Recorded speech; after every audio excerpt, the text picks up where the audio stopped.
सत्य सनातन धर्म पर आस्था रखने वाले सभी भक्तों का एक बार फिर से मारुति भक्त यूट्यूब चैनल पर बहुत बहुत स्वागत है।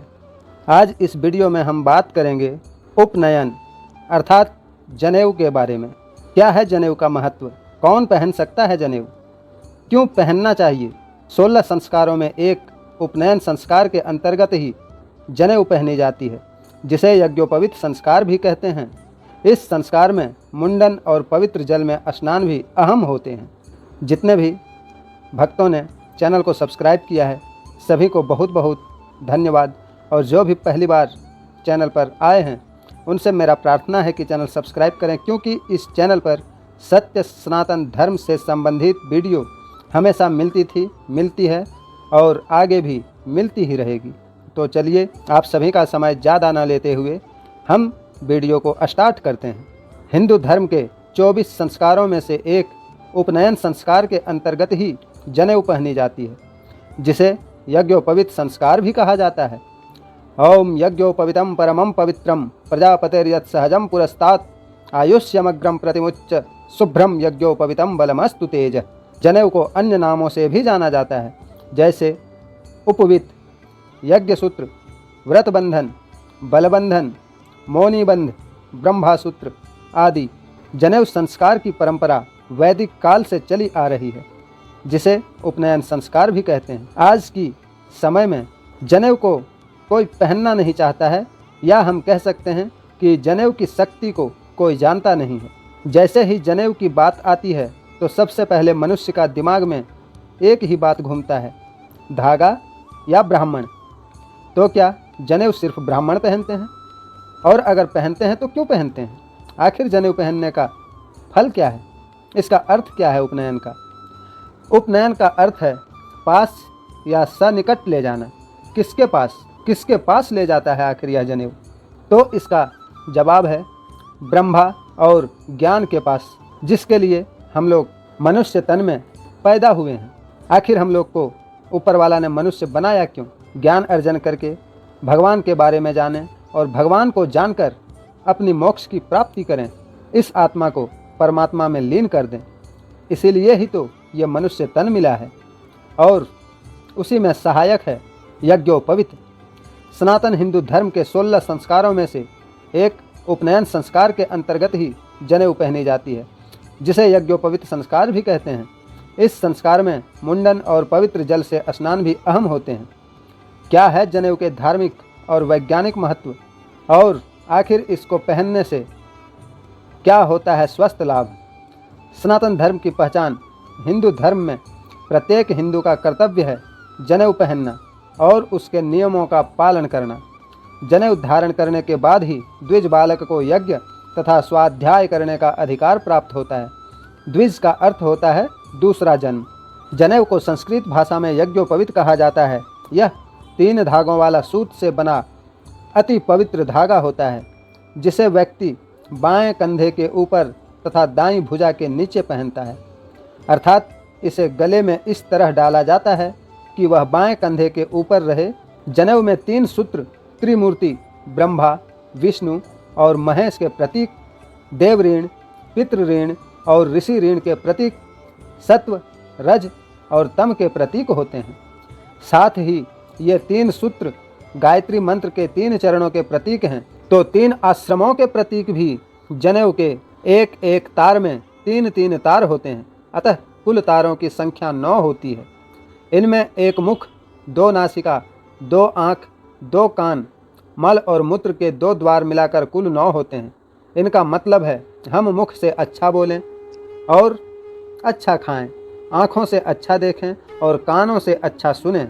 जनेऊ में 5 गांठ लगाई जाती है, जो ब्रह्मा, धर्म, अर्ध, काम और मोक्ष का प्रतीक है। ये 5 यज्ञों, 5 ज्ञान इंद्रियों और 5 कर्मों के भी प्रतीक हैं। जनेऊ की साइज के बारे में अगर हम बात करें तो जनेऊ की लंबाई 96 अंगुल होती है, क्योंकि जनेऊ धारण करने वाले को 64 कलाओं और 32 विद्याओं को सीखने का प्रयास करना चाहिए। तो अगर 64 और 32 को हम जोड़ते हैं तो यह 96 होता है। इसीलिए जनेऊ का लंबाई भी 96 अंगुल की होती है। 32 विद्याएं 4 वेद, 4 उपवेद, 6 अंग, 6 दर्शन, 3 सूत्र ग्रंथ, 9 अरण्यक मिलाकर होती है। 64 कलाओं में वास्तु निर्माण, व्यंजन कला, चित्रकारी, साहित्य कला, दस्तकारी, भाषा, यंत्र निर्माण, सिलाई, कढ़ाई, बुनाई, दस्तकारी, आभूषण निर्माण, कृषि ज्ञान आदि आती है।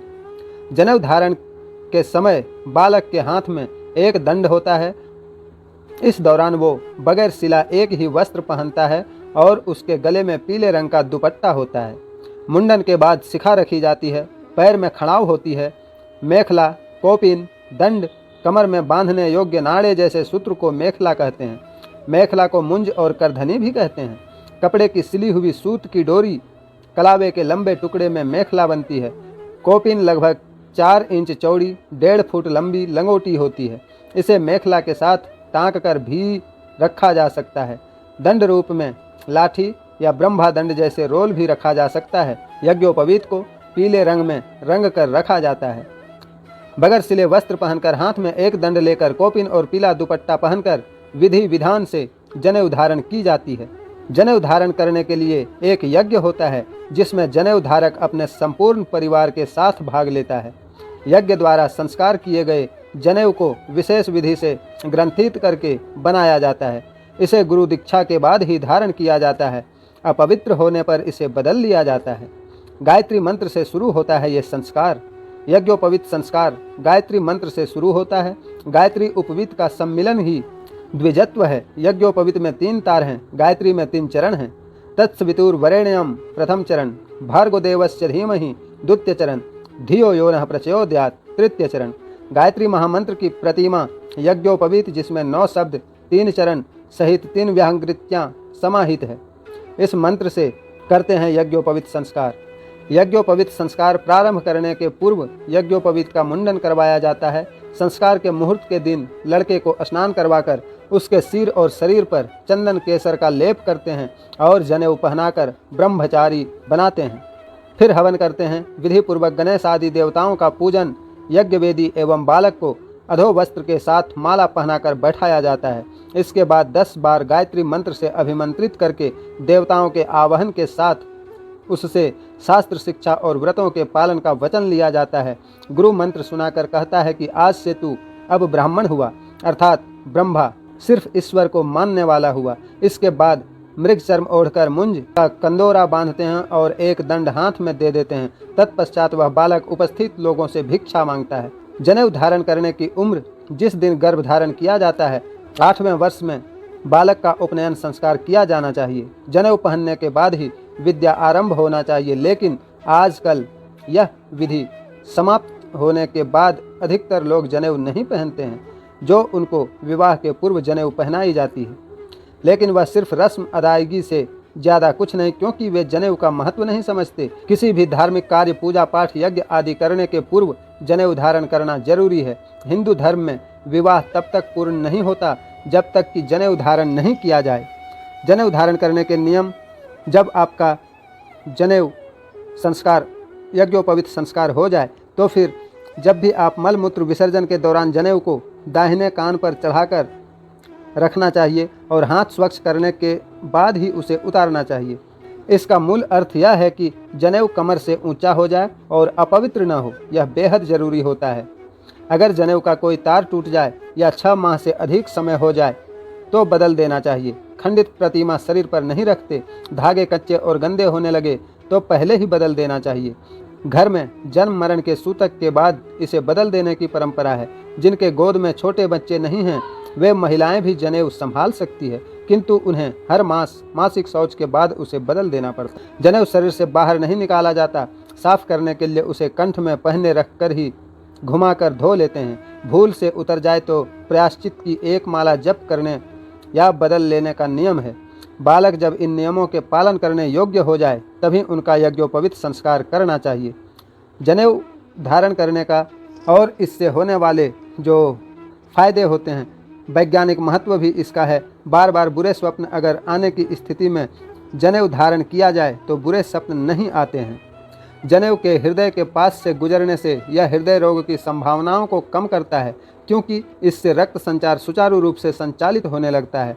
जनेऊ पहनने वाला व्यक्ति सफाई नियमों में बंधा होता है। यह सफाई उसे दांत, मुंह, पेट, कृमि, जीवाणुओं के रोगों से बचाती है। जनेऊ को दाएं कान पर धारण करने से कान की वह नस दबती है जिससे मस्तिष्क की सोई हुई तंद्रा कार्य करती है। दाएं कान की नस अंडकोश और गुप्तेंद्रियों से जुड़ी होती है। मूत्र विसर्जन के समय दाएं कान पर जनेऊ लपेटने से शुक्राणुओं की रक्षा होती है। कान में जनेऊ लपेटने से मनुष्य में सूर्य नाड़ी का जागरण होता है। कान पर जनेऊ लपेटने से पेट संबंधी रोग एवं रक्तचाप से बचाव होता है। जनेऊ धारण करने से विद्युत प्रवाह रेखा नियंत्रित रहती है जिससे काम क्रोध पर नियंत्रण रखने में आसानी होती है। जनेऊ से पवित्रता का एहसास होता है। यह मन को बुरे कार्यों से बचाती है। जनेऊ धारण करने से कब्ज, एसिडिटी, पेट रोग, मूत्र इंद्रिय रोग, रक्तचाप, हृदय के रोगों सहित अन्य संक्रमण रोग नहीं होते।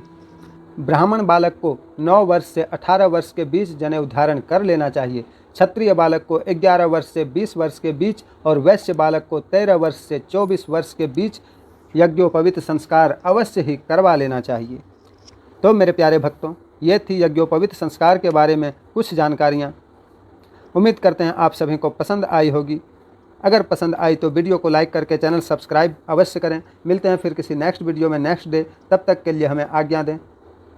आप सभी जहाँ रहें, स्वस्थ रहें, मस्त रहें, बिंदास रहें। प्रभु श्री राम और हनुमत लाल जी की कृपा आप पर और आपके समस्त परिवार पर हमेशा हमेशा बरसता रहे। जय जय श्री राम।